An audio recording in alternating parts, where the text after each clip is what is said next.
Today we're going to take a look at participial phrases. As you see on the overhead, the participial phrase is always used as an adjective. That's a key thing to remember, because if you take a look at an example of a participial phrase, walking rapidly, we see that it starts with a verb form ending in ing, and up until this point we've always considered those to be gerunds. So the key that we need to remember here when we're looking at a participial phrase is that a participial phrase acts as an adjective, whereas a gerund or gerund phrase always acts as a noun. We'll get to that a little bit later. It includes the participle together with its modifiers, objects, and predicate words.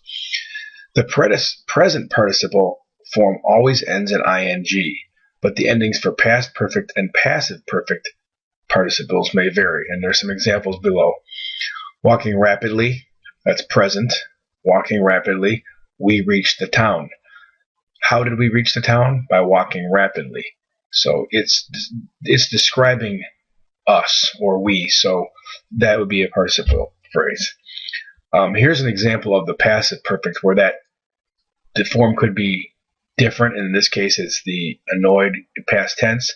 Annoyed by the noise is describing the teacher. So noun here, adjective phrase or participial phrase. Tom having won the chess game. Having won the chess game is describing Tom, and you get how these examples go on and on. Let's try a couple of examples on the worksheet that you're about to try on your own. Having been on the road for 4 days, the Todds were exhausted.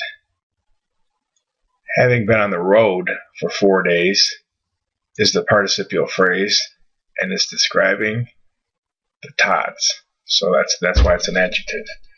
You may also notice that we might call this a subordinate clause, and this would be the main clause, and therefore that's why we have this comma.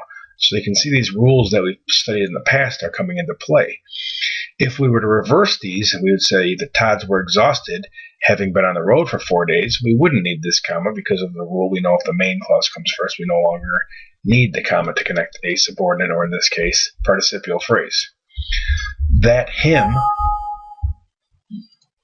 sung by many generations of churchgoers, sung by many generations of churchgoers, is the participial phrase. And as you can see, sung by many generations is the form changes because we're talking about a past perfect or passive perfect. And in this case, it really doesn't matter as long as you can identify the phrase and what's it describing. It's describing the noun him. Okay, let's try one more and then we'll try a few on our own. Climbing slowly, we approach the top of the hill. Climbing slowly is describing us or we. So that would be the participial phrase, and it would be describing we, as we said, performing or acting as an adjective. Okay, if you need to go over this again, you can obviously find this video on the blog. That's 21michaelfinn.blogspot.com. View it, and we'll work on this worksheet by ourselves for a little while.